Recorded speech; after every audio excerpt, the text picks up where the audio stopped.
Welcome to episode 16 of the Just a Moment Ago podcast. Today I'm back with Justin, JJ, and we're going to be discussing shame, guilt, and mental health. So thanks for being back today, JJ. Always, bro. Always. Man, I know that, mental health and stuff is, you take that pretty seriously, and you wanted to have a discussion about it, So what do you, when you think about, shame and guilt, what do you feel?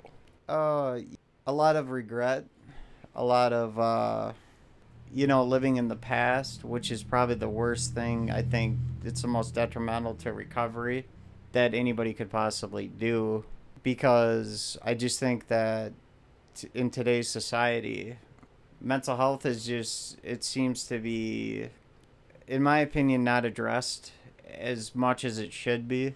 Right. There's still quite a bit of stigma around mental health issues. Absolutely. I think we've come a very, very long way.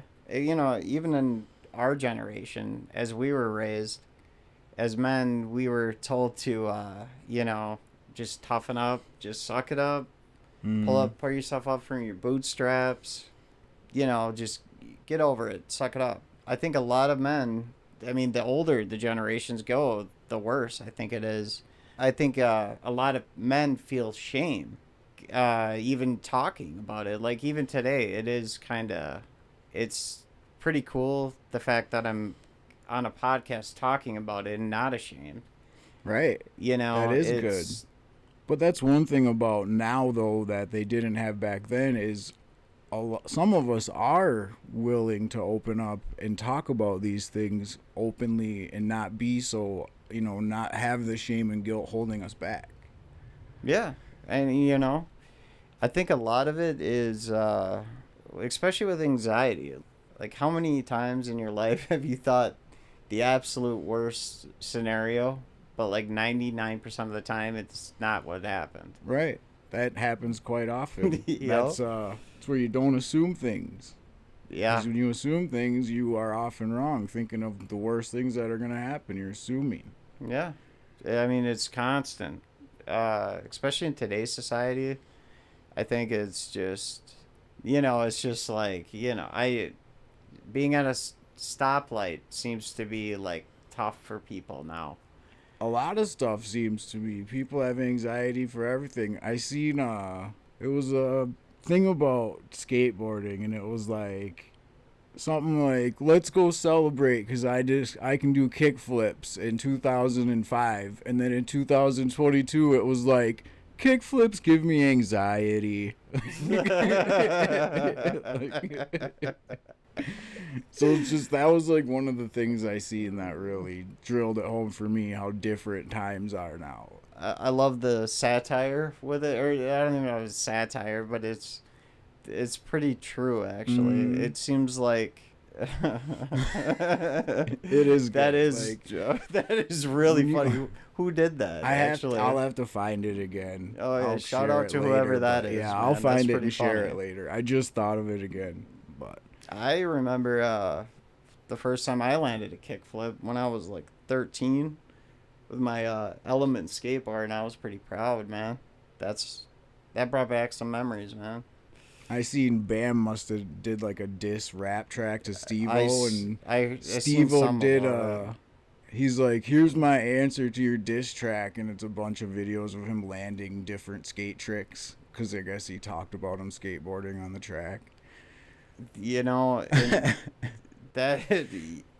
Honestly, though, there's a good example of, mental health issues going on within. I don't want to talk about, even celebrities, people, whatever. I'm not trying to talk about people, but within that group, there's been some mental health issues that have been publicly known.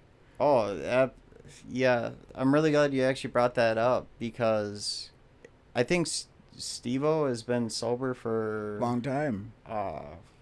I don't know exactly, but yeah, quite a long time. A very long time, just rocking the recovery, man, like a champ, man. It's so awesome. Right.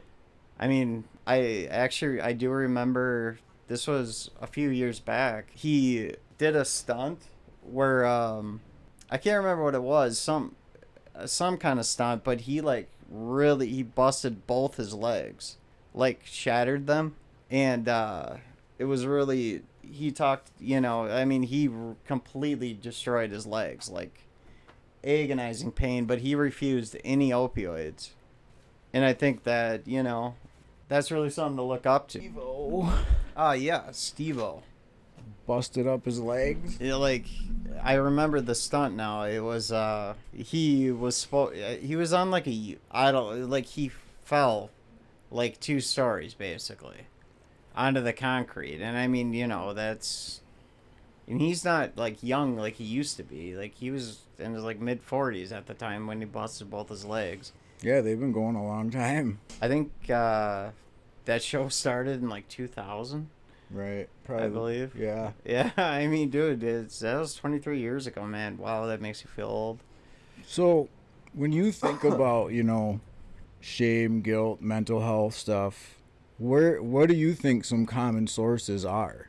Outside of, if you're born with certain things, but in life, if you're using drugs, depending the type of people you're around or what you're doing, there's a lot of different situations where you can create shame and guilt in your own mental health issues. That's where I do think it's not as bad as it used to be, as far as I know, is putting children on medication such as like stimulants that are Schedule 2 substances. Mm-hmm. And these are kids as young as 5 to, it says it. I think they should really do a study today. I really wish they would, but I'm sure they won't. Where if they were to do a study on every child in the 90s, early 2000s, whenever, that was put on Ritalin, Adderall, all of those stimulant medications for ADHD, which was kind of thrown out there, like, if a kid maybe didn't want to. I don't think every child wants to sit in class for 8 hours a day every single day. Right. I just think that we're seeing the repercussions of Right. over medicating. I just really wish they would do a huge study on where are these kids today in life. Are they on drugs? Right. Do you think that though, being on by the kids getting put on it early, though, that creates shame or guilt in their own minds, like as they're growing up because they're on something? I think I had a friend in school that would get upset whenever it would get brought up that he needed to take his medication for the day. Like, because one time one of the teachers brought it up right in front of a bunch of people, like in the common area. And it's just like, well, that was inappropriate, for one. But it does seem like something where people don't want others to know that they have to take something every day. Yeah, that's definitely wow, talking about shame on that teacher. Right. It was definitely, an inappropriate situation. But if there wasn't any shame involved or any feelings like that, it wouldn't be inappropriate, or you wouldn't be worried about it. Yeah. But because it makes that someone feel a certain way, you should not be bringing it up in front of others. That's a private matter. I could not agree more. I think I've seen, growing up, I've seen teachers actually do some really, really messed up things. I mean, Well, and you wonder, though, if somebody starts feeling that way at a young age over something like that, what else is going to manifest from it, or what else are they going to be shameful or want to hide? Other things are going to probably come up with that. yeah, I mean, we're talking actually proven that up until you're 25 years old, your brain is still developing. I mean, just putting a chemical in there that is a pretty strong chemical to be Schedule 2, which Schedule 1 obviously has no medical value, so Schedule 2 being the highest scheduled, and these are children that are getting, when a baby's born, their head is so fragile. It's soft. It's, Yep. I mean, these are prime years that they need proper nutrition. They need proper everything. Like, But even for, like, let's just say for adults, what, and as far as drug using and things like that are creating different feelings of shame. I mean, using drugs, you can create your own mental health issues by you're rewiring your own brain, and over time you will have other issues. There was certain things that I didn't go through until I went through active addiction, and now I've struggled with some mental issues that I wouldn't have had before. Oh yeah. I was never diagnosed with anything previous to being in active addiction. And technically, other than post-acute withdrawal, I haven't been diagnosed with anything. But when you go through things, you can tell that you're different and thinking different, and you're not the same person that you were before. Oh yeah. Yeah, you hit that right on the head, man. That's pretty much how it goes. I mean, post-acute withdrawal too that's a crisis because it's not even talked about.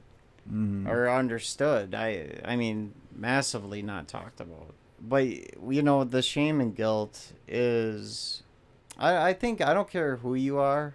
You know what I mean? I think everybody deals with shame and guilt and regret. Like, oh, I should have done this. You know what I mean? In different ways, right? But when you think about like somebody that's in addiction or using, that is likely a much heavier burden when you think about what you're doing in active addiction for most people. Yeah. You know, the way that you use, what you have to do to use, you're likely lying to people, maybe stealing depending on your financial situation. Oh, and in the midst of like the deepest part of addiction, absolutely. Right. So you to have, say the least, yeah. Mm-hmm.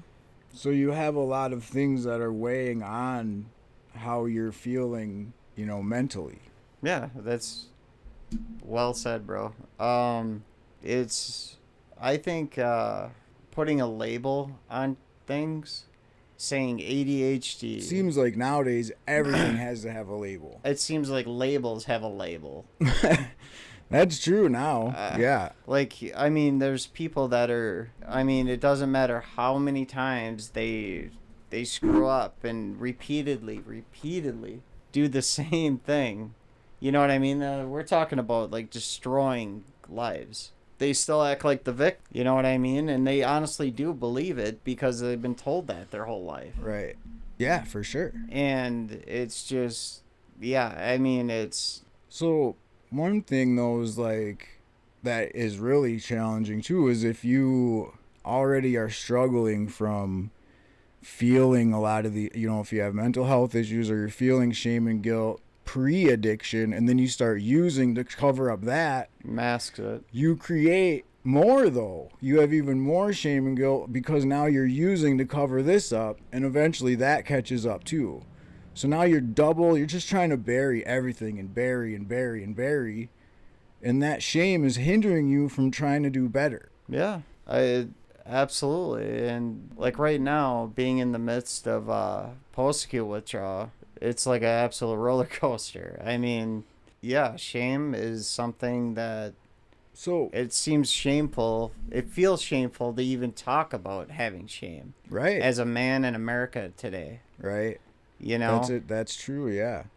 It feels like you are maybe lower than other men or something, yeah, because you have these weaker feeling. That's what people would, you know, they would try to make you think. But I think nowadays, though, we can address it and break through some of the stigmas, though, easier than people could a long time ago, too. Oh, yeah. Because there's more people that are willing to listen and try to understand and not be so quick to just say, suck it up. Yeah, right. I mean, you know, with some things, I do believe that, you know, you just got to suck it up. Do you remember the range of emotions in active addiction, where you start off and you kind of have, you know, that early euphoria and it feels good, but you kind of know you're feeling a little bit shameful because you know what you're doing isn't right and it's probably going to affect you negatively down the road, but the euphoria continues to pull you in. Well, then that slowly starts to, you know, rotate to where the euphoria fades and that negative, shameful feeling starts to come in, and then that takes place of the euphoria. And eventually you have a lot of shame and a lot of negative things going on around your addiction, and it's not fun anymore at all. Oh yeah, And it's absolutely like a that's the living crazy roller coaster. You know, it's like you start up and you crash and you try to get yourself back up, but you can't. Your tolerance is getting built up. Things are hell to a continuously getting dangerous worse and level. worse and worse. Right. And actually, I don't know if you remember. I'm sure you do. It's like I remember with opioids. It's like when you got to that tolerance, it didn't matter how long of a break you would take and have a relapse. It's like you never went Yeah. to dangerous levels. Right. Yeah, it was really interesting when you're using on the street how it does feel like that. Yeah, it doesn't, In a program, it seems a little bit different, where your dose actually can work. A smaller dose can work with time spaced, but on the streets, it seems a little bit weird like that, where your tolerance holds a little bit longer. Not forever, but just a little bit longer than it would typically. Like, oh, you mean like being in the clinic? Yeah. right, because when Clinic I was setting. in the clinic the first time, my dose was higher than it is now. Okay. You Yeah. know, and I'm holding with a lower dose. Yeah.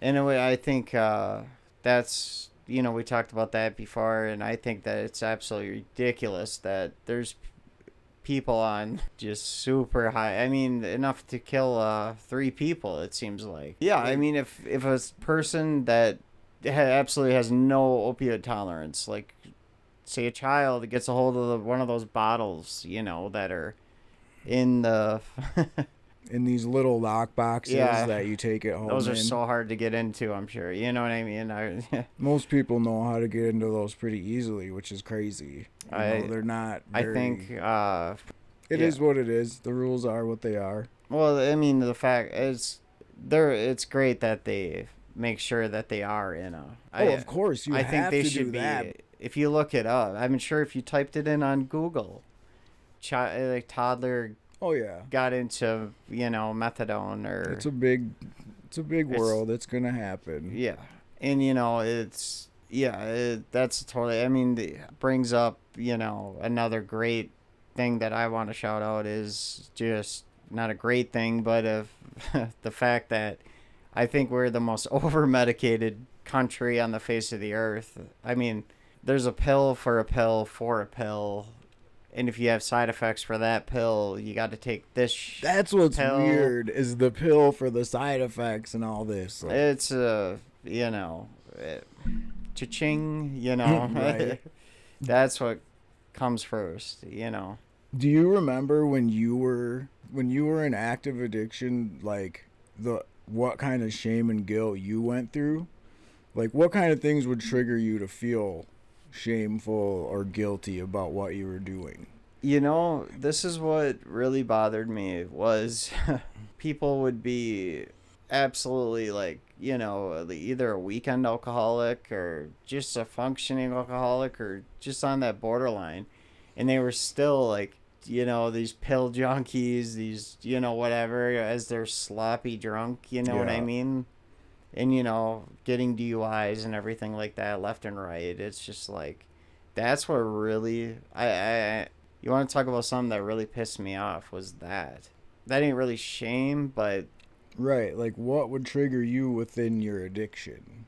Like was it the money that this you is the spent? sad Was thing. it chasing things around? Like what was your It was, would, make you feel when I did things that I absolutely know I would have never done because of addiction. right, of course. Like it just, and that's the worst thing about addiction. Like and I see it with addiction and It's when the want becomes need because you need relief, but technically you're still wanting relief, but in your mind it's such a need to get relief yeah, that you're willing to go the extra mile in a negative direction to get what you need to get. I mean, absolutely detrimental. I mean, there's people that they know they're going to prison for so many years if they relapse, which is just horrible. And some still do. And that should show. I mean, people are robbing pharmacies. You know what I mean? And your chances of getting away, that has to show right there. Well, the robbing is to get relief. Yeah. They're doing it to get relief because they need stuff, and then we'll sort it out later. You know, Yeah. but in the moment, they have to get that relief. And I'm not saying that it's okay to, you know what I mean, that gives someone a right to do something very wrong. That it has been proven time and time again, like addiction just destroys the brain. It even overrides the need for hunger and thirst. Yep. You know, when somebody asks me what it's like to have a drug or alcohol craving, I try to explain to them, like, being hungry is one thing. How long, like, do you ever remember being, like, severely, like, thirsty? There's absolutely nothing worse. Yeah. I mean, isn't. being, like, so When I was hungry is nothing compared to thirst. The only time I can really contribute that is when I was taking when I was doing all these see the doctor for post-acute withdrawal, try this.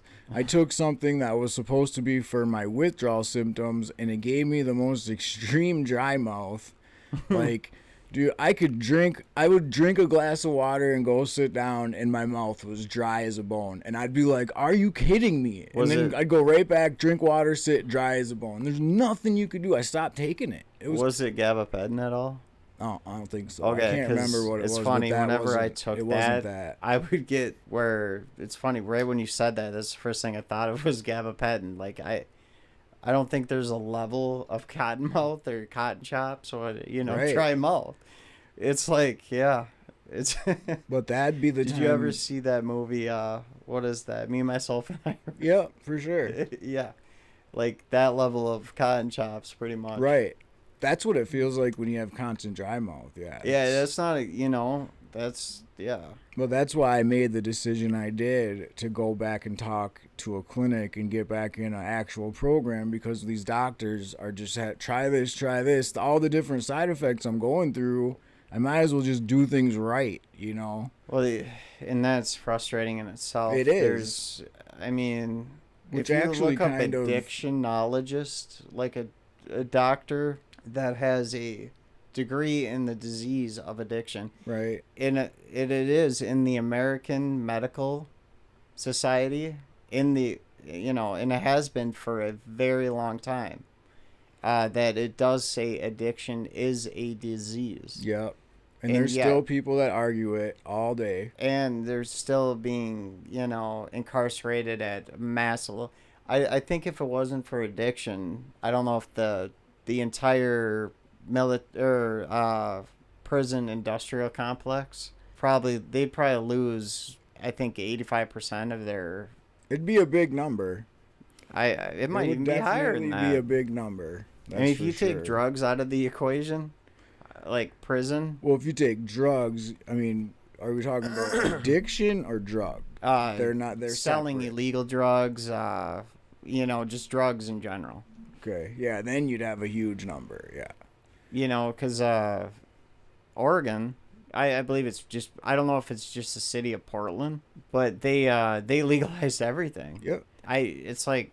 Or did they decriminalize, right? I think they. Or did they you actually should really look that up, because this is a really good study, because Portugal did this in 2000. They have virtually a crimeless, not completely, obviously, but they do not have an addiction problem really at all. Like, it's decriminalized. But I really think they went to the next level. It says became the first state in the nation to decriminalize the possession of small amounts of all illicit drugs. What's your take on that? Because well, for one, there's a lot of. It's a tough conversation, because there's a lot of. It's a great conversation to bring up.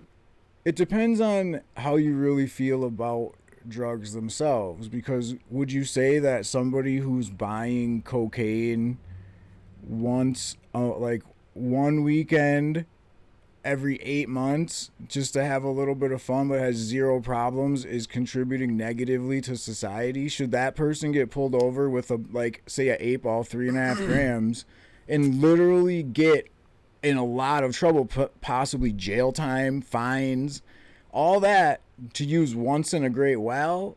should they be treated the same as the person that's using every day, or should there be some sort of leeway? That's where I get it gets really dicey, because you can look at it, say the people that are using once in a while are a problem, or is it every day? I guess as long as they're not behind the wheel, completely plastered, or Right, messed but up on any you're drugs. still, that person's still contributing to the drugs coming in, the cartels, depending on the type of drugs. If you're contributing to that stuff, are you a problem, or should you have leeway? That's why I asked your opinion, because that is, this is great debate, because in my opinion, that's what will happen at the very beginning when you legalize everything. It's not going to be pretty. No. But I think it'll run its course, and enough people will see the absolute worst of it, and hopefully never try drugs. I mean, Minnesota and Alaska both have no paraphernalia, where you can get caught with paraphernalia and it's decriminalized. I know. And the drug inside of the paraphernalia will just be considered residual residue, and you will not get charged for it. Is that on the officer's discretion, or is that just how it goes? I read that's actually how it's written. Okay. So it shouldn't be on officer's discretion, but I suppose they might make it that way. But because this is a perfect example of, like the media can say anything. Right. Yeah, that makes them look good, maybe, or look right. like they do care. But just being on the receiving end of the criminal justice system, and that goes hand in hand with addiction. Right. I mean, because Alaska's always been that way. But Minnesota has now joined them with the paraphernalia, with the decriminalizing. Yeah. I mean, they followed suit, I guess. Right. Might as They're well. the only other state that's decriminalized the paraphernalia. Now with, Oregon doing what they're doing with decriminalizing small amounts of illicit drugs. That's another level of it. But no, so it is tough though. You're not going to be able to pick one way or the other, because nobody is going to have a right answer. No, not at all. I mean, it's all on who you talk to. Yeah, I mean, I think it's a great subject. I'm glad we're actually talking about this, because what's your take on the whole... I know a lot of people August is coming right up, man, in Minnesota, which we live, just an hour, west from here. It's completely recreational now, the marijuana debate, which I think it's going to take a while, though. They said it's going to be into, it'll be about 12 to 18 months before you start seeing dispensaries and stuff popping up. I heard they're already getting getting them set up. They're starting, but it's like they're estimating that it's going to take over a year to get them actually up and running, though. There's a few that they said, like the reservations that are already set up. Well, that's it. The others are still going to take some time. Okay. I talked about it on episode 13 when I was discussing the paraphernalia and Minnesota legalizing marijuana. So, yeah, I mean, I think it's just, I can't believe it. Well, it's funny just being in Wisconsin where it's all around you.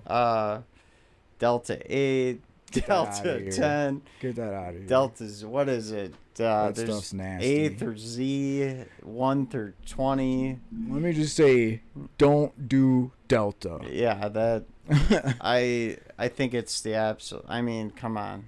Stuff's nasty, synthetic, full of BS, messing up your body with that stuff. Yeah.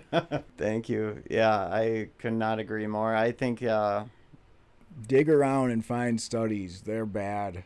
They do that. What it says on the labels, what it says on the labs, lies. Yep.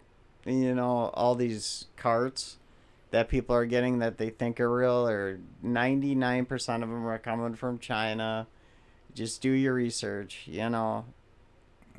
Ever since I found some studies about where these studies literally found 100% of the products they tested from the top to the bottom had things in them, metals, different substances that were not in the labs, were not on the boxes. Not doing that stuff.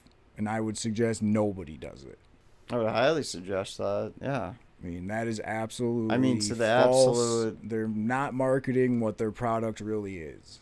Yeah, it actually really angers me that kids are on the absolute receiving end of night.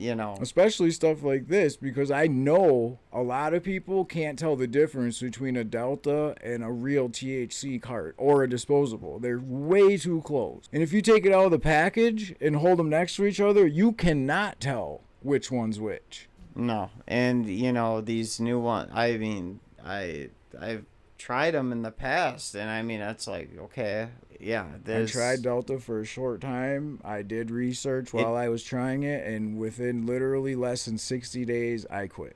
Yeah, and not a lot of people do that. Nobody does research like they should, and I just beg people with everything. It's just you can't trust anything. I don't trust the carts and all that stuff very much, so I always have to look stuff up and dig around. There's a mass. I mean, what is it at? On the low end, it was at like 350 a day. Like people are overdosing every single day, and something needs to be done. Something needs to be said. So Well, that actually kind of brings in for the next question here is like, is it okay to feel shameful for our actions, or should we be suppressing those feelings? No, I mean a little bit. I think I definitely do not want to be around somebody that has no shame, Right. has no guilt, is still blaming their own actions on everything else but themselves. That's a really good point. People who are constantly pointing the finger and can never, ever say, hey, I'm at fault here today.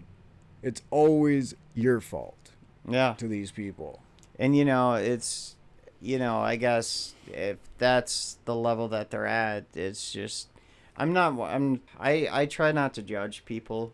I do too. I really, I think as addicts, recovering, everything, we've been through enough judgment to last a lifetime. Yeah. But it's true. I'm just really, it feels good to be at the time in my life where I really do not care what people think. I never really have, but it's really at a point where I mean, if I don't think people are really, you know what I mean?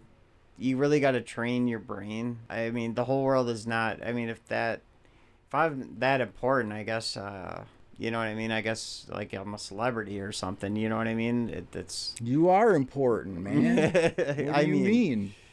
Absolutely, everybody is. And that's a great thing is a lot of men today, I believe, young men, very young men, are misguided. They're for sure.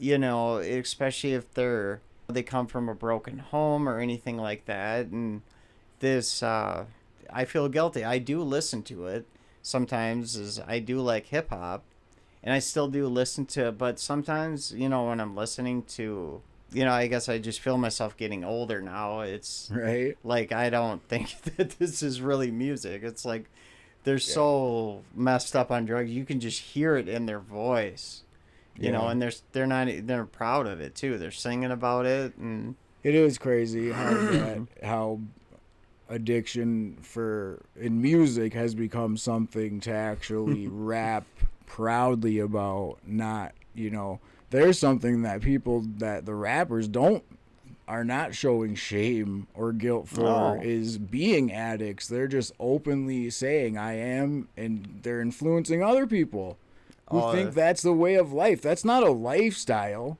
That's not a sustainable lifestyle to be an addict. No matter what they say or what you think, that's a short-term lifestyle. And for a lot of people, it truly is, because you will leave this earth while you're living that lifestyle. Those of us that are still here are very thankful that we never crossed that line. And some did and came back, and they're lucky. It's beyond a miracle, and I'm grateful every day that I'm alive, because I know a lot of people that are not. Right. I think about it every day, all the people I've lost in my life. I do not want anybody to experience losing anybody. Right. The amount of death around addiction is absurd. And there's so much death. in my opinion, you know, they've ignored the fucking problem until you can't hide it anymore. I mean, when we were always do our pre-walk, you know, Mm-hmm. downtown, you know, to talk before, you know, the podcast. Yeah. I mean, how many homeless are we seeing in this town? How More many? than before. I grew up in this town to epidemic proportions. You know, it's just, and a lot of it has to do with alcoholism, drug addiction, Yeah, and nobody wants to talk about it. They just want to ignore it. I have in Wisconsin. If you're someone that's not really into alcohol, you get really fed up with it.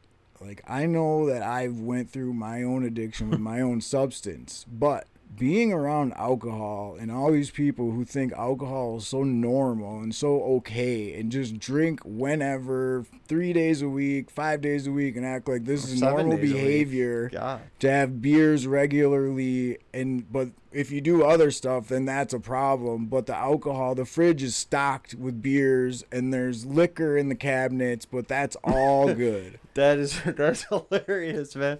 I mean, how many friends, even our own parents, had like alcohol, liquor? I mean, when you said that, I had a friend growing up, man. Like in their garage, they had two, and we're talking about those older fridges that were pretty big. I mean, I remember they were both filled with every kind of beer and every kind of wine cooler, just everything. And my really good friend growing up, their parents had a bar in their basement, like just a full blown bar, just cause, man, cause it's Wisconsin. Mm-hmm. You know what I mean? Why not have a bar in your basement? Right. A lot of people. That's the Wisconsin spirit, man. Mm-hmm. I've been to multiple houses in Wisconsin with bars in the basement. You cannot go to Miller Park, you know, and Right. watch a Brewer game without having a Miller Lite. So, do you have any things that you look for, like in your friends or people around you, that you would notice if their mental health was shifting, or if they're feeling some lower feelings towards themselves that you'd maybe notice? Yeah, I do try to always, you know what I mean, the people I really do care about. Because I mean, when people shift to a lower energy, you can notice that. Oh, I noticed immediately, and know. I've always kind of been like that. It's just the more I don't know, I guess it's as I get older, I'm noticing it more. That's Oh, for sure. I don't even go even when I meet somebody new. I don't even care what they're saying and everything. I just go by the energy, the Right. vibe, the. Yep. Right. I've definitely hung out with people just because of you click and you have a vibe together. Yeah. Not even so much what you're talking about, you know. Exactly.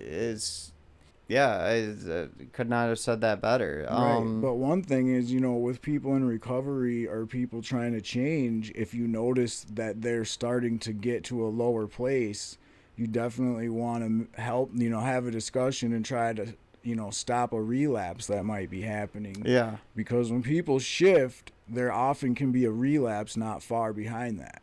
Oh yeah, and going through this post-acute withdrawal now, I can't even remember how long.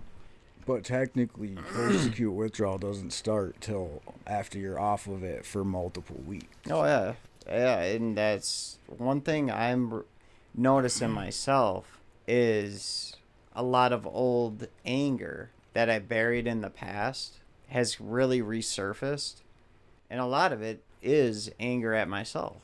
Right. Oh, for sure. And you know what I mean? Exactly what we're talking about here. I will absolutely be the first to admit it. I'm very angry at myself for the choices I made. So for you, shouldn't be asking about shame. You should be asking about anger. Yeah. And a lot of it is because I didn't take care of. Just looking back, I just wish so much that I would have. There was so many of the right people that were trying to truly help me. Yep. But I was an asshole. Mm-hmm. I mean, I was a complete asshole about it. Mm-hmm. I pushed people away. I did everything that an addict does a lot of times. It's kind of like the best way to explain it is looking back, man, if you would have just listened. God gave us 2 ears and one mouth for a reason. Well, right, because I was even talking about. I remember on episode 7 we were discussing the elderly people and how they would give you stuff, but then they would say, "Be careful." Well, if you even would take that to heart at all, that they're like, "I'm going to give you this, but be careful." Like, you're not listening to what people are even saying around you. Like, there's little things that you should be able to pick up to know this isn't good. But, Yeah, well, you know I look back at that. They're telling you because they know the dangers. But you're just like, I'll do what I want to do. You know? Oh, yeah, So, I do what I want. and then you take it and you run away and do what you want. And they think, like I always told them I said, I'm careful even though I was in full-blown addiction. Yep. I was like, I'm not taking them. I don't take them very much. I'm not taking them. Well, I'm prescribed it, so I'm not an addict. You know what I mean? That bullshit. I'll call it. It says take one pill. Every 6 to 8 hours, not 6 to 8 pills every 1 hour. Right. Yeah. And That's honestly how your brain's. Like, I mean, seriously, that's addiction right there. I mean, of course. Especially if you were in withdrawal right now. Yeah. And I gave you, say anything, like I gave you, like you were in bad withdrawal, man, and I had 30 Oxycontins, and I gave them to you, and I said, you have to have these last you at least a week. You know what I mean? Or you get no more. That's it. How do you think that that's going to turn out? So for me, I would make it last. See, that's where everything went crazy for me, because for 2 years, I was getting that like a little over a month's supply, and I was making it last a month. I was the type of person that would just use, once I hit heavy withdrawal and stuff, I was only, because I didn't want to go without. Going without to me was much worse than being in withdrawal for 6 hours. So I would use in the morning, and then when that wore off, I would wait in the middle of the day. I would try to sleep or find something to do, and then I would use again around 6 at night. And then I'd go to bed, and then I'd fight through the night, and then the morning again I would still have them. Wow. Because I knew that waking up tomorrow without it is way worse than going through withdrawal for just a little bit. The problem is, when I decided to go to a clinic was because that month turned into 2 weeks, turned into a week. When I could no longer have control like that, and that lasted for literally almost 2 years, I had that control. Well, but once you're my really tolerance, taking the mental part of it to the max there, well, man. once my tolerance went up, that's when I started to lose control, because that month I had to go find, it started to where I had to find for the last week. Then I had to find for the 2 weeks. But once it was a week, I was like, it's over. There's no way I can sustain this anymore at all. So I knew that I had to go to treatment, and I called that month. I think you absolutely did the right thing, but because it sounds like it would have just gotten escalated and escalated. Well, right, but that's why I sustained for so long, was because I was making them last through the whole month. I was doing all this stuff, like going to school, doing stuff I needed to do. Yeah. And then once it got real bad, that's when I stopped going to school, and I couldn't maintain anymore, and everything just, But that was a couple years. Yo, and I do, when I remember that actually, where I hid it for so long until I don't remember what really did it, where everybody, my family found out. You talk about shame, where people found out that you are full blown, and actually that's a horrible, there's stopping that word in a lot of at least smart treatments that are actually probably going to work. Stopping the word even relapse, drug addict, you know what I mean? Right. Drug addict is up there with junkie. You know what I mean? It's just like, yeah. Yo, if somebody were to come up to you, hey, drug addict, how you doing? You know what I mean? Last time somebody said something like that to me, I got in a little argument. Oh, yeah. Because they were also issues. Yup. And they thought that they were wanting to say something to me about it. No. Isn't that fun, man, when somebody's just absolutely plastered? Mm, Or they're nodding out, dude, and telling you how to get you need to get your shit straight, you know? right. I So mean, let's because I think this next part, like what barriers keep from shame and guilt keep people from actually reaching out to a friend or to a program. When you're using and you feel so isolated, that's a one big barrier right there. oh, yeah. Not for me. When I told you on episode, the last one, that 4 days before I went to a program, I used more that 4 days Yeah, because I didn't know what to expect. I mean, that was almost a barrier. I mean, imagine if I don't go because I'm freaked out and just go use that day instead. How different the whole story becomes. yeah, you're gonna have one last hurrah before rehab or anything. But what if it doesn't turn into that, though? Like, instead of going in because you're so worried about it, you just end up trying to run in the streets and ended up homeless for a while trying to figure it out. Because, people do get that way about it. They get so worried about going to a program or getting help that they just isolate. Yeah, and that's why, like I said, man, on this podcast, it's to get the chance to, I pray that it helps somebody, Mm-hmm. because there is just not enough. I mean, we talked about that. Do you remember we had the Dare program? And I don't remember personally anything think else that after came too early anyways. They hit us with that at an early age, and That was a nothing else joke. in middle school and high school. By that time, people forgot what you said, so... God, I then that was there's a reason why they quit giving funds to it. You know what I mean? It was not. Mm-hmm. I think it was probably as successful as the Just Say No. Right. I guess everything, it just seems like I said, I think they've ignored the problem to the point where it's at everybody's doorstep. Have you ever talked anybody into going into a program or ever reached out even to a program for somebody to get like information or counseled somebody yourself from using or anything like that? Like, as a friend, how can you help some of these people in some of these guilt or shameful situations when their mental health is Deteriorating. right, and they're struggling, and you can maybe be a friend that's there and can pick them up to the next level? Well, see that, I mean, I have gotten people into detox before, Right. in Chippewa, and I have gotten a couple people in a program, and it's good. It's awesome when you're like, they're not on the streets anymore. Now they're actually getting help. yeah, in my full opinion, being through what I've been through with drugs, alcohol, everything, I don't wish it upon my worst enemy. Right. It's major life change. Oh, it's what it is. detrimental. It's the worst. It's up there with. I mean, there's none. I just wish that we could get to a point in society where it is the same thing as cancer, disease. Just enough with the stigma. Well, what you got to think is here's one funny way to look at it.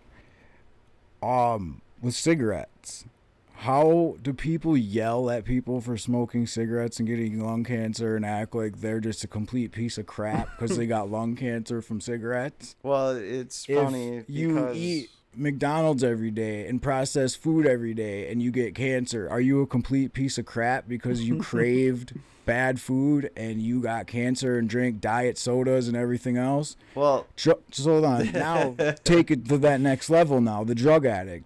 The drug addict has the disease just like everybody else inside. They chose to use one day and it was triggered. And they got triggered again and used, and now you're dependent.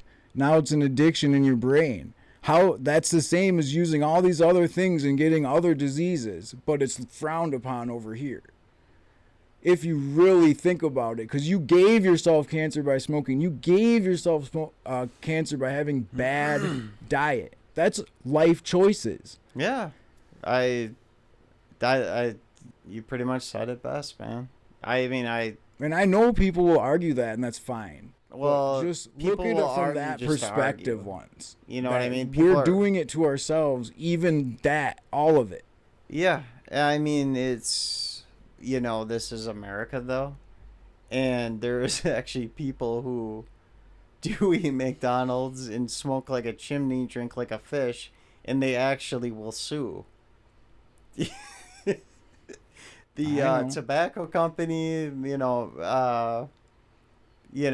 McDonald's, it doesn't matter. There's And, been multiple cases like that. It's and crazy. a lot of them will win too. Mm-hmm. You know what I mean? And it's all from a choice you're making. yeah. Nobody's making you do it.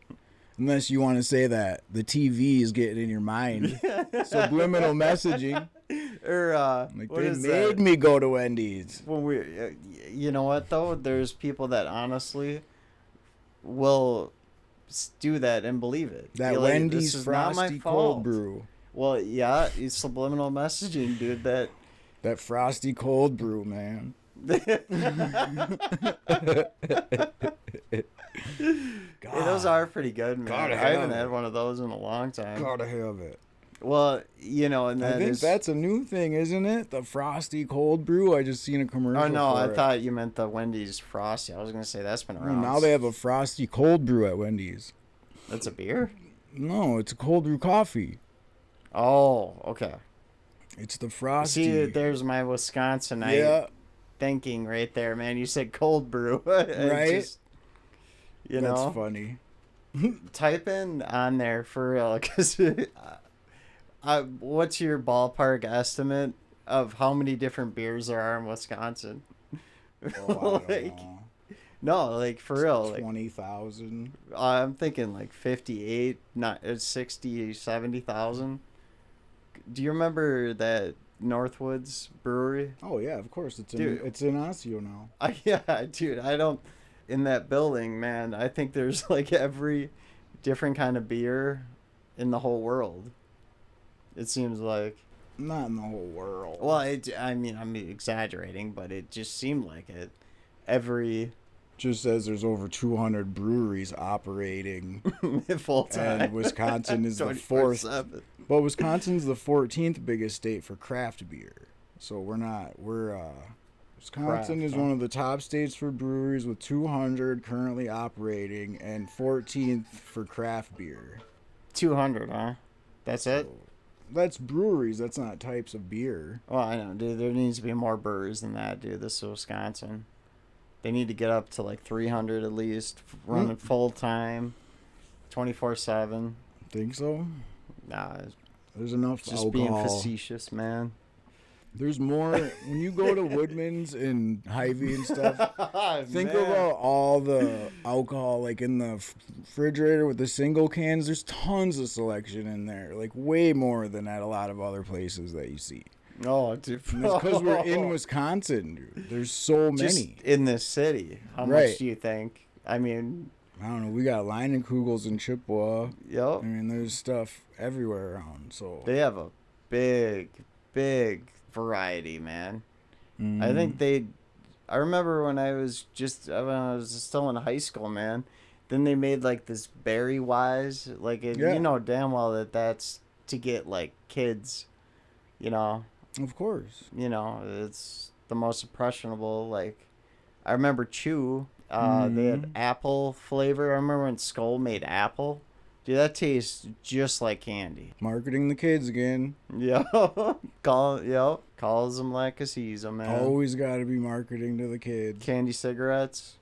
Yeah. Remember That was years ago, though. But it's still, though, it starts a trend. Like, With the- Big League Chew. Well, Big League Chew. You could never. And get that's enough just of like that. Red Man or Beach Nut. You just dip it in and clop Yeah, it in it's there. gotta It's the be like same Babe Ruth, consistency man. of strips, too.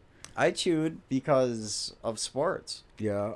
I didn't really smoke cigarettes. There's a lot of because people sports that did. because I thought, Yeah. you can't mess up your lungs, man. Yeah. You gotta, but it's okay to chew. You know what I mean? You're putting your lip and everything. I still struggle with that today, but I have drastically cut back, massively, especially since I quit. All opioids, everything like that. Oh, yeah. I do not Opioids crave it. can be a trigger for tobacco use. Yeah, it goes hand in hand. Just Yeah. like sweets when you crave them. Like alcohol and tobacco use, opioids and Yeah. tobacco use. Like, why does everybody seem to think everything goes with tobacco? You know, Like, I don't know. It really does. like pretty much anything people do, they want to have a cigarette if they're a smoker once they do that. Even food. Like, they pair food with cigars. I know. That's tobacco. And I've a lot seen of people need their smoke and eat. cigarettes after. Oh, cigarettes with food is horrible. But cigars are actually meant to be aromatic and create Yeah. an appetite.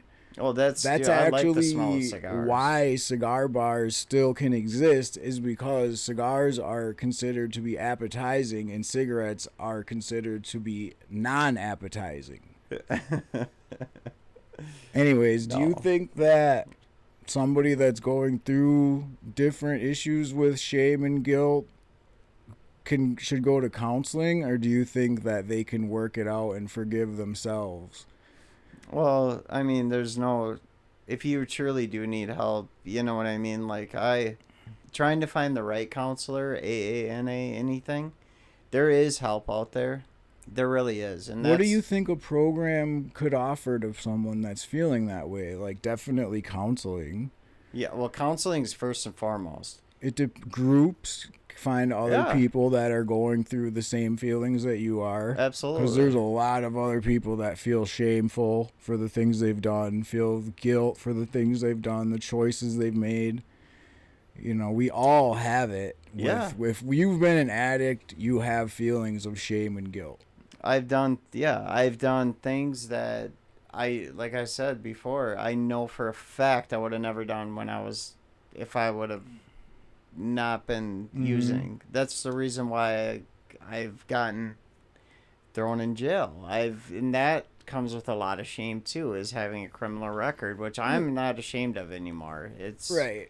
It's I was hired as a CNA, Yeah. because I had been out of trouble for so long and everything. So that's another it's the whole mindset of everything. It's taking something into a positive aspect, because with addiction, the emotions is the toughest part.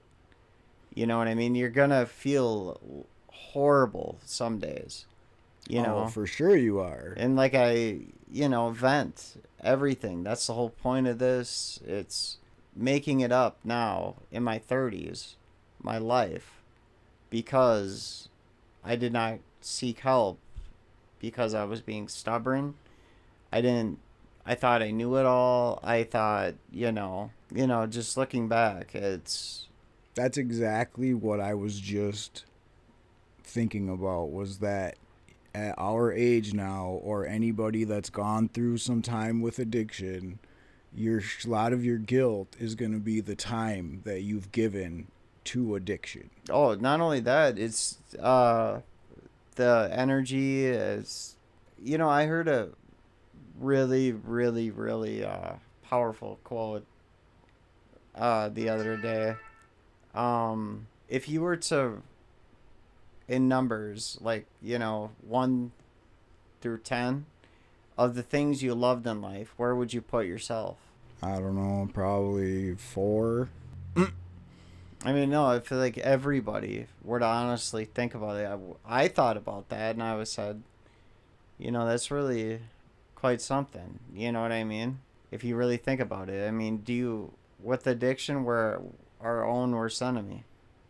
Just because we don't we're hurting ourselves. We're It's putting subconsciously, ourselves through sometimes hell. self-sabotage, everything. I wonder if that is it. Subconsciously, a lot of addiction is being fearful of the future and fearful of the unknown. So you're using, and it's almost like hindering yourself from progress, and then you don't even have to face the progress. Well, But then later, when you come out of it, you wish you would have, because you don't have the skills. You have to learn the skills then to face and move. your brain is like my brain right now, as we speak, is completely rewiring itself through post-acute withdrawal, and it's just Like, I know a lot of addiction is fear and not being able to deal with things. Yeah. And, like, there's people that were absolutely amazed that I just said, I'm done. It just so much was going on in my life that it, like, that I was sick and tired of being sick and tired. And a lot of it was with myself. It's just, that's really how it is with addiction. You cannot force it. You cannot force somebody to get help. You cannot force somebody to get better. And that's probably the most, like, heartbreaking thing. Now looking back at the hearts that I did break because I just refused to get better and I was being selfish because I put my addiction first. Well, right, because if someone goes into a program and they're not ready, they're going to leave that program. Oh, right. And, maybe I feel horrible some days. I mean, I just, like, absolutely, I want to take, like, I feel like the whole world just absolutely hit me with a freight train. Like, we definitely have seen it where people want to get help and they start to get help and then they just disappear and they don't get help anymore because they don't understand what they're going through and they're not ready for that step. And that's where a lot of things come in to play with, I just think it's sad that there's so many kids today that are gonna take that first pill, they're gonna take that first drink, they're gonna, because peer pressure. But that's where hopefully there'll be enough conversations like this that people that they will hopefully hear and understand that the pain and the struggle that it's going to lead you down is not worth it, and there's much better choices and things to do with your time than to take that pill or to just go get all messed up and create an addiction out of it. Yeah, it's not worth what you go through later. Like we said a little bit ago, is the person using every 8 months on a weekend the same as somebody who's using? They're contributing the same money to the same sort of situations, but they're not using all the time. So should it be okay or no? It's a really tough question. Either way, if you're gonna just dibble dabble, you know what I mean, here and there, 9 times out of 10 it's gonna escalate. A lot of times it will. I don't know, at least for myself, I've seen a lot of people escalate, but I've also seen many people that can keep control and use it throughout the years. And I'll be honest, didn't that piss you off? Those people that's what addiction does. Yes and no, because I could have been that person, but I made a choice because of my emotional state. And like I said, I know why it happened and, how everything kind of played out within becoming an addict. And I kind of just accept where I was emotionally. But I never dealt with emotions well. And that's why I had to learn that. Yeah, I couldn't have said it better, man. And now I wouldn't turn to a substance like that to get over something. Yeah, because these painkillers, everything, it completely if it wasn't for that one your perfect emotions. storm that sets it up, then it never would have, I don't think, would have happened. Yeah. But it was the right situation at the right time, and it created that path, Yeah, because I look back and I understand it quite well, why it happened and how it happened, and it is interesting to me because I don't think there's any other situations really that I would have been in where it would have happened like that. But I'm here. I went through it. I'm trying to move forward and heal and just do the best I can for myself. And that's right where I am, man. Right. And that's actually interesting. So being where you are, what advice do you have for somebody that's just starting the healing process? They're just now deciding I need to heal. I'm an addict. I have issues. I want to get some help.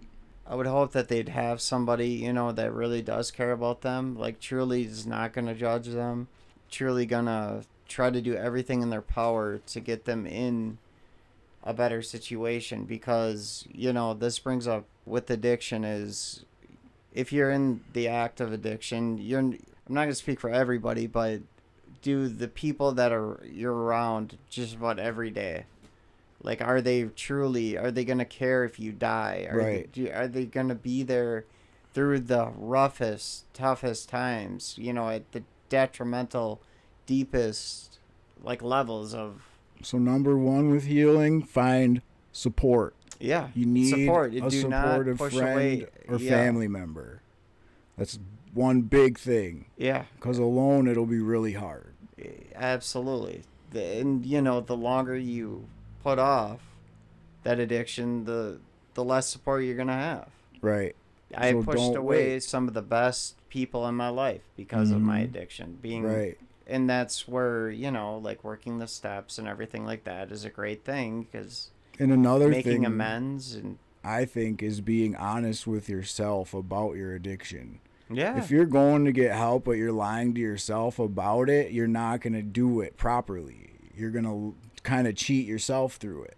And that is an everyday battle for any addict. Right. I mean, that's why there's sponsors. That's why there's people that know they're going to call you on your bullshit. Like, you know what I mean? Because you have a disease that's telling you it's okay to use one more time, even though you just freaking overdosed. Right. It's Yeah. just...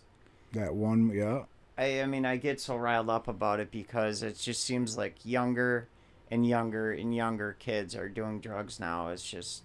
Oh, for sure. I mean, God... They're putting Narcan in K through 12 schools. Not just colleges. The high schools have to have it because kids are overdosing at the schools, and they have to address it. In what, elementary schools? Well, it just said K God, through 12. I doubt that they're quite that young. We're probably talking I more pray to high God school. not. The youngest that was mentioned in the article was 12. That's so, that's 6th grade. Right. That is That's still 6th young. grade, yeah. So, yeah, that's probably why they put K through 12, because they're dealing with kids down to, 12. That's just what the youngest was. I'm sure there might be some younger kids who have maybe been involved over time, but I'm not going to say it. I don't know for sure. Yeah, I mean, to know that there's 10, 11, 12-year-olds dying or overdosing or, is just, it really does keep me up at night, as if we don't already have enough stuff to worry about, that's really out there. I'm tired of... Well, it's the fentanyl. It's so scary that these kids are so young and they have no idea, and then that's in there, and then they overdose. It's in everything. I mean, everything, it seems like. Yeah, even the person that was responding and talking about kratom, was mentioning the fetty is in everything too. Like, it seems to be pretty... So people are kratom? well aware, that it's out there, but yet still taking these risks with it. That's what's really crazy, is knowing that it's in so many different things, but yet so many are still willing to take risks with it. Huge risks. And it is with that. Yeah. But how did you learn to let go of the choices you made from the past? And that's a process. I still am today. And... Because, like, for me, the further I move and am separated from the past, the more that I accept and understand and can let go. Yeah. But, when you're close to it, it's still really hard. But as you kind of get some time in between, you can accept and move forward, which is why I'm saying when you go to a program, start by being honest with yourself. Yeah. The man in the mirror, right? Because it'll be easier to understand and accept as you go through the program, rather than lying to yourself from the beginning, and you're already fighting with yourself from day one. Subconsciously, our subconscious is 98% of how we think. Think about that, and that's proven. Right. I mean, you can look it up. It's... I know it plays a huge role. It is crazy. It is. It's our subconscious is... think about that. Only 2% of our brain is our conscious thoughts. It's weird. It kind of sounds like the internet. Only a 10% of the internet's available and the rest is the dark web or the deep web or something. Yeah. 10% has been categorized. I think it is or, 10%. Yeah. I mean, that's crazy to think about. So our brains are I've heard kind of the that. same way. Like, there's a lot buried in there. The tip of the iceberg theory, and that is the best way to explain. That's why I get so frustrated with just life in general today with people. It's because they just don't, that black and white thinking, that tip of the iceberg. They're not looking at, oh, okay, there's this whole, they're so quick to judge somebody. Mm-hmm. You know, that goes along with, like, you know, like a kid who grows up in the midst of, you know, the south side of Chicago. You know, these kids are walking to school seeing dead bodies that are shot. Mm-hmm. You know what I mean? That Yeah. they don't, that's their environment. I'm not, you know, that's a whole nother discussion, but I'm just saying that these are things that children are not supposed to see.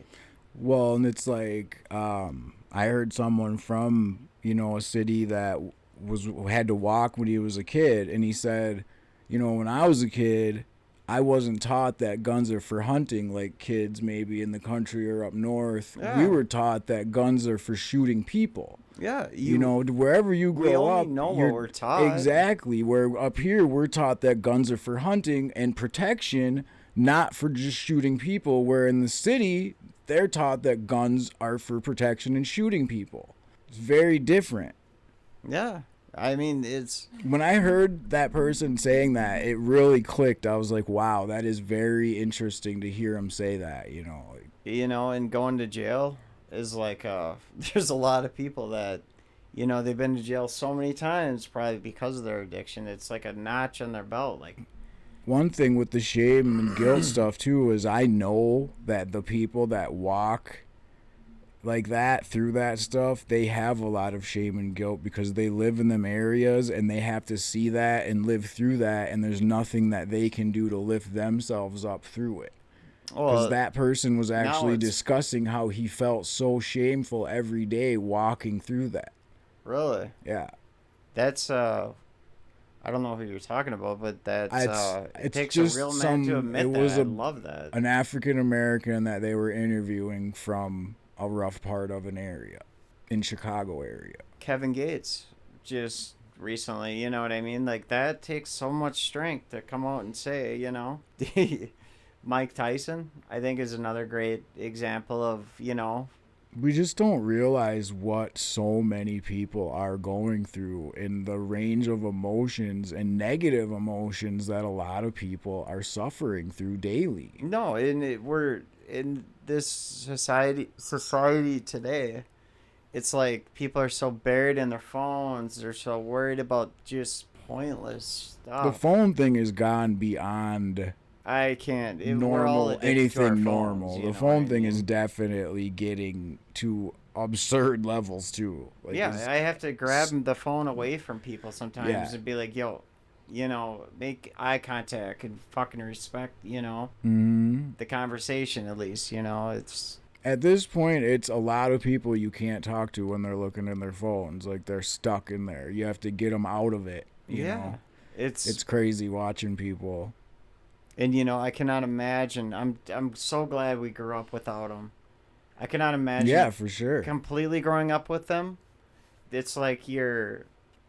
I was 18 when I got a cell phone. Yeah, I remember. Yeah. They were barely out. I had a flip camera phone at 18. Like, hey, you were a badass. it was man. an LG. It was like the first LG flip If camera you had phone a Motorola Razr with the pull-out antenna.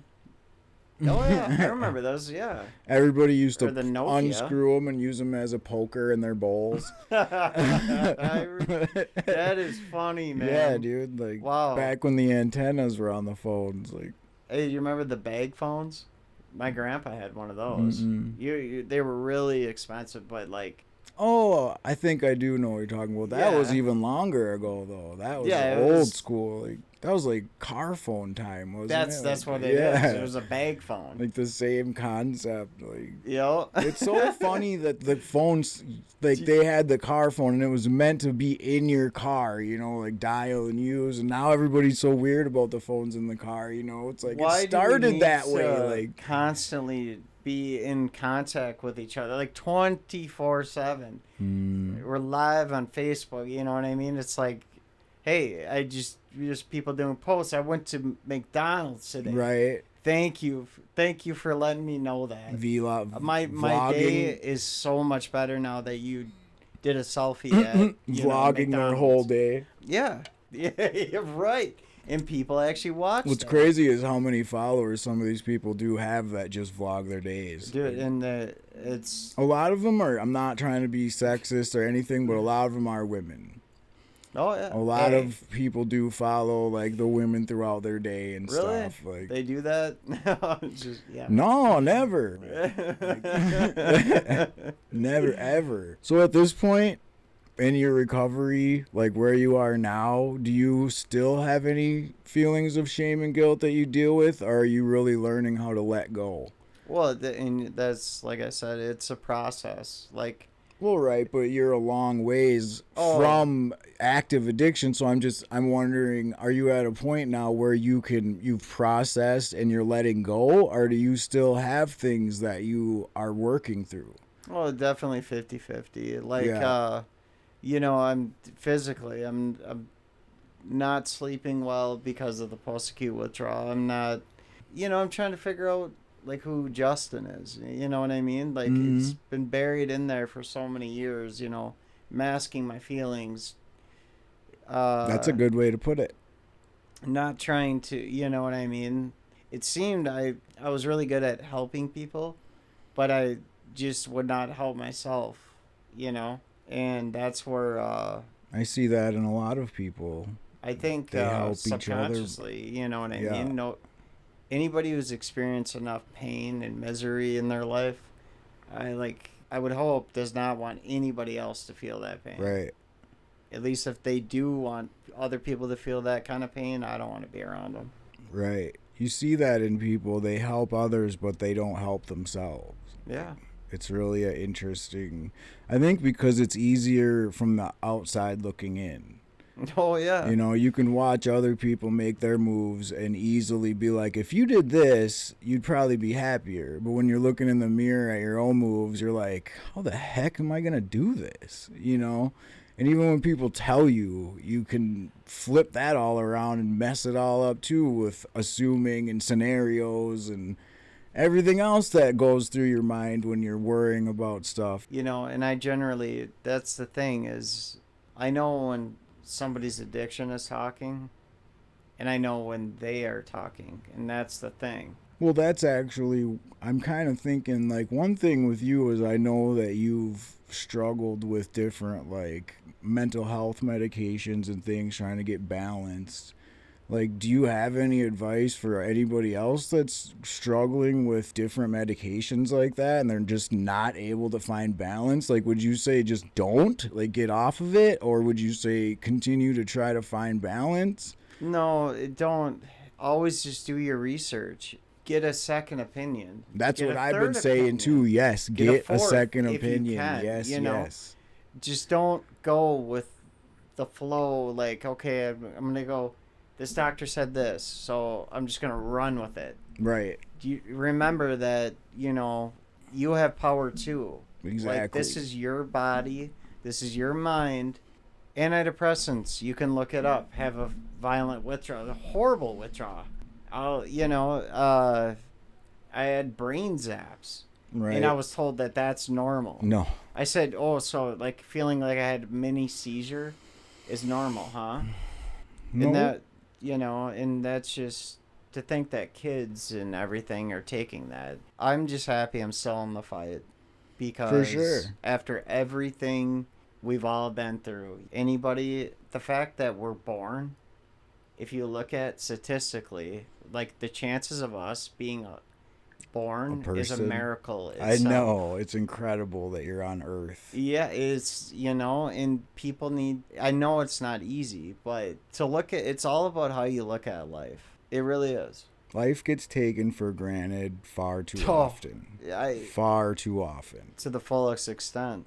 So do you think that, like what we're doing here, trying to bring education and awareness to these certain things, do you think that education and awareness about like shame and guilt within society with drug use can help to change how people see things, more to like empathetic rather than being such a stigma? Yeah, I pray it does. I really do. I mean, it's something needs to change. I mean, it does. I'm tired of, and that goes with not just addiction. It seems so common nowadays that, okay, if it doesn't affect me or my immediate family, I don't care. Out of sight, out of mind. I'm tired of that shit. I see that constantly. That's crazy. I mean, I know nobody's perfect, but come on, man. When somebody's overdosing at 350 people are overdosing every day. And the vast majority of them, you and I both know, are probably under 18 or under 25. I don't know. They're young. They're in the prime of their life. You know what I mean? Well, right. It is really scary that more young kids, and what's really weird is like if, with kids smoking the cart laced with fentanyl, and how many people are actually going to overdose because they do something that's laced that they don't even know it's in it. That's where I think it's a little bit more scary than it ever was. Yeah, it's because those things are everywhere. They're trying to get people addicted to these drugs so heavy that they want to put that in there, but people get addicted to drugs on their own. They don't need something that's going to kill them to get them addicted to it. If you kill people, they can't come back. If you are knowingly putting that shit in, stuff like that, you do deserve. Yeah, for sure. The bad that comes along with it. Yeah. You know what I mean? Like, I just can't. Until it happens, Right. But yeah, I think this is one of the greatest topics, man. Because I know you're getting tired of seeing drug addiction just get worse. You know what I mean? Like, something needs to be fucking done. Yeah. There's no other way to put it. Like, shame on us as humans, as a society, that we've let, our own selfish needs. If we were to put a fraction of the money we put in on just stupid shit, like the lights here in Eau Claire, I don't care. Like, does Eau Claire need, I mean, the downtown looks like fucking Las Vegas. Yeah.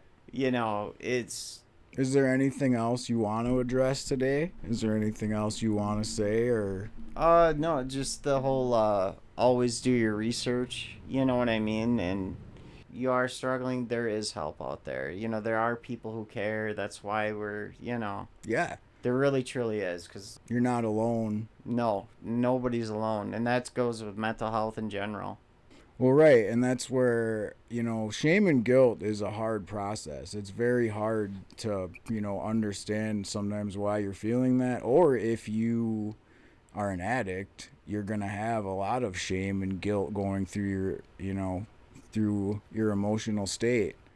So it's really scary. So you need to address your feelings. Don't isolate. Address the feelings that you have, and you'll be happier in the long run. That's what I would say. I would definitely say that. I couldn't agree more. Nothing else today? No, that pretty much covers it. Sounds good. We'll just make sure that if you're feeling a certain way, that you aren't scared to reach out, and don't isolate, because that's not going to help anybody. No. So thank you for being here again. It's always good to have a conversation. Always. Yeah, man. And thank you for listening. Please like and subscribe. Stay safe, stay humble, stay happy, stay healthy, and make good choices for yourself and those around you. Always.